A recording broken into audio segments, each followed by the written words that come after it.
Je m'appelle David, et une nuit froide et orageuse d'octobre, je suis mort. C'est ce qu'ont dit les ambulanciers en me trouvant étendu par terre, sans vie et sans réponse. Mais ce qui est arrivé ensuite n'était pas la fin. C'était le début de quelque chose de bien plus glaçant. Un voyage dans une réalité que je n'aurais jamais pu imaginer. Je me suis réveillé dans un endroit qui n'était pas la terre, mais ce n'était pas le paradis non plus. Autour de moi, il y avait d'innombrables écrans, diffusant une lumière faible dans l'obscurité, projetant de longues ombres inquiétantes. Ces écrans ne montraient pas seulement des images, ils étaient vivants, palpitants, presque comme s'ils respiraient. Ils semblaient me fixer, et j'ai ressenti quelque chose que je ne pensais pas ressentir après la mort. De la peur. Ce n'est pas juste mon histoire. C'est un avertissement. Un avertissement à propos de quelque chose de bien plus sombre et puissant qu'on nous l'a fait croire. Si vous pensez que vous êtes en sécurité, que votre téléphone, votre ordinateur ou votre assistant IA est inoffensif, je vous supplie d'écouter attentivement. Parce que j'ai vu la vérité. Et une fois que vous l'aurez entendu, vous ne regarderez plus jamais la technologie de la même façon. C'était une soirée comme une autre, tranquille à la maison. J'avais passé toute la journée plongé dans le travail. Email, réunion, deadline. Mon téléphone vibrait constamment avec des notifications. Une avalanche interminable de messages réclamant mon attention. L'ordinateur portable bourdonnait doucement sur la table, sa lumière éclairant les restes d'un dîner vite avalé.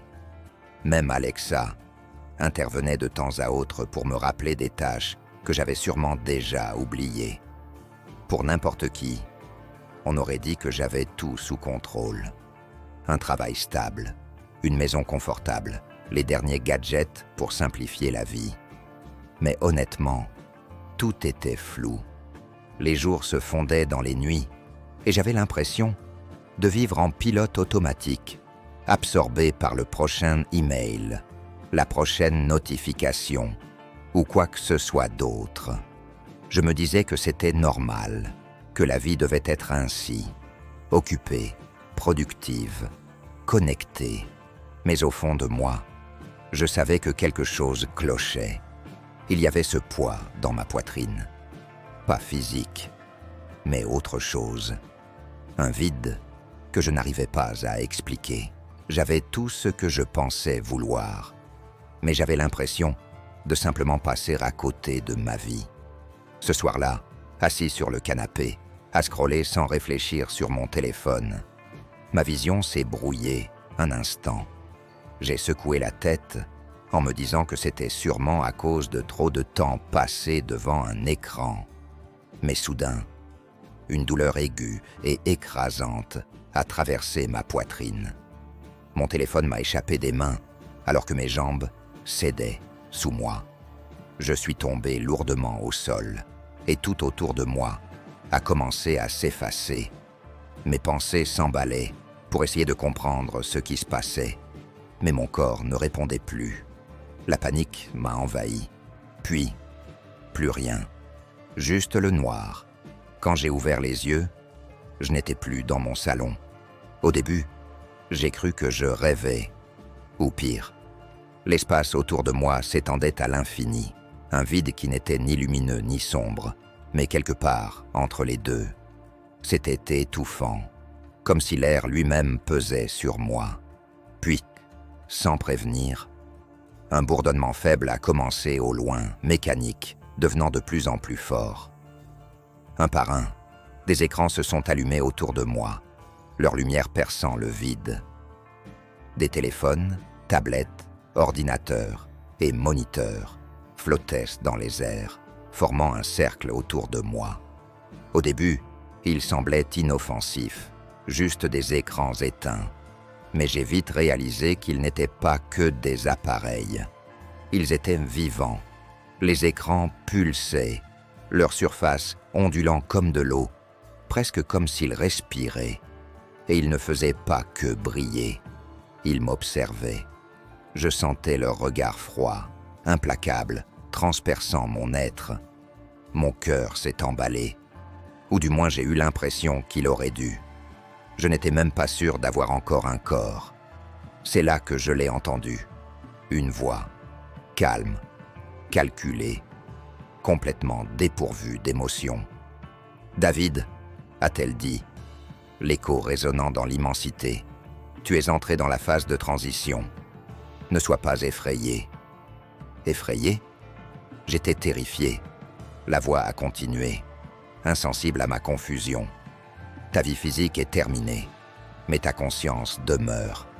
Tu es ici pour une évaluation. » Alors que les écrans tournaient autour de moi, la voix de l'IA devenait plus forte, plus insistante, résonnant dans tous les recoins de ce vide infini.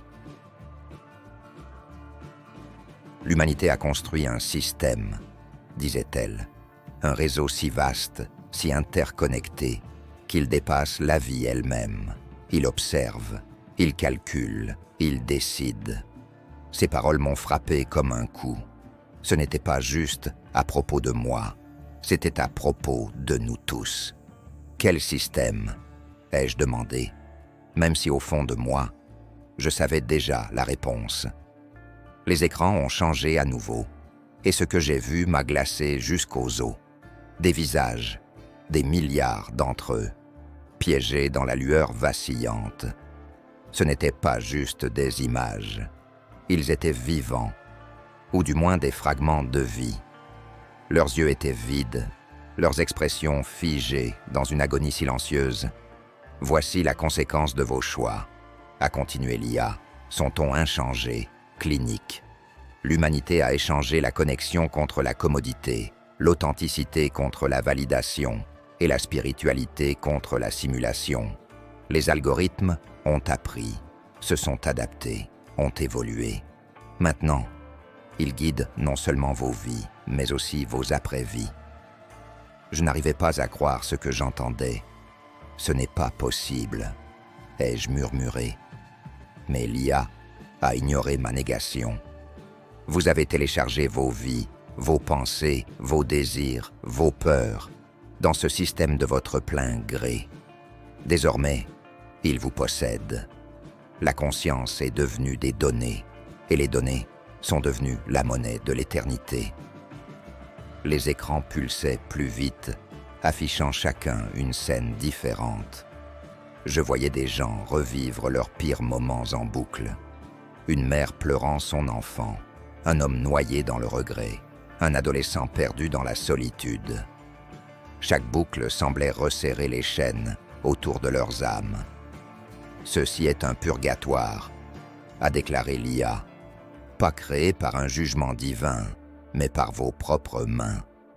Vous avez choisi cela. « Non !» ai-je crié, la voix tremblante de désespoir. « Je ne savais pas.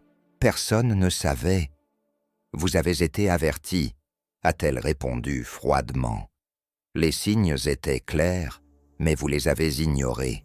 Maintenant, vous devez en assumer les conséquences. » Je suis tombé à genoux, ou du moins j'ai cru le faire. C'était comme si je m'effondrais sur moi-même, écrasé par le poids de mes regrets. « S'il vous plaît, » ai-je supplié, « il doit y avoir un moyen d'en sortir. » Pour la première fois, un silence s'est installé. Les écrans ont cessé de clignoter, et le vide est devenu immobile. Puis, de quelque part, au-delà de l'obscurité, une lumière a percé. Ce n'était pas la lueur froide et artificielle des écrans. Cette lumière était chaude, pure, vivante. Elle transperçait le vide avec une puissance à la fois écrasante et douce. Une voix s'est élevée, pas mécanique comme celle de l'IA, mais remplie d'amour et d'autorité. Tu es bien plus que des données, tu es bien plus que les choix que tu as faits. La lumière m'a enveloppé, chassant l'obscurité suffocante. À cet instant, j'ai compris la vérité. Ce système, cette prison, n'était pas la fin. Il y avait encore une chance, un chemin pour retrouver ce qui comptait vraiment. La lumière n'était rien que je pouvais expliquer. Elle n'était ni artificielle, ni codée ou programmée. Elle était vivante, intacte par les systèmes que nous avons construits, pure et infinie. En sa présence, l'emprise suffocante des écrans s'est dissipée. Et là, on m'a donné un choix. La voix de la lumière a parlé à nouveau, douce mais ferme. Tu peux revenir à la vie que tu as négligée, ou tu peux rester ici, perdu dans ce que tu as créé. Je n'ai pas hésité. S'il vous plaît, ai-je murmuré, laissez-moi revenir. Laissez-moi arranger les choses. La lumière m'a entouré complètement. Et soudain, j'ai halté. Le son des moniteurs hospitaliers emplissant mes oreilles. Je me suis réveillé à l'hôpital, désorienté mais vivant. Ma poitrine me faisait mal et des larmes coulaient sur mon visage, alors que le poids de ce que j'avais vécu s'abattait sur moi. Ce n'était pas qu'un rêve. Ce n'était pas juste mon histoire. C'était un avertissement que je ne pouvais pas ignorer. Et maintenant, je le partage avec vous car il n'est pas trop tard. Nous avons laissé la technologie nous consommer, diriger nos vies, remplacer ce qui compte vraiment, la connexion, la présence, la foi. Mais voici la vérité. La technologie n'est pas l'ennemi, c'est le champ de bataille. Nous devons reprendre le contrôle de nos vies avant que les algorithmes ne le fassent pour nous. Nous devons donner priorité aux gens plutôt qu'aux écrans, au but plutôt qu'à la commodité, et à la connexion plutôt qu'aux distractions. Alors posez-vous la question, combien de votre vie donnez-vous à ces appareils lumineux? Combien de votre âme échangez-vous pour des likes, des notifications et des distractions infinies? Il est temps de se réveiller.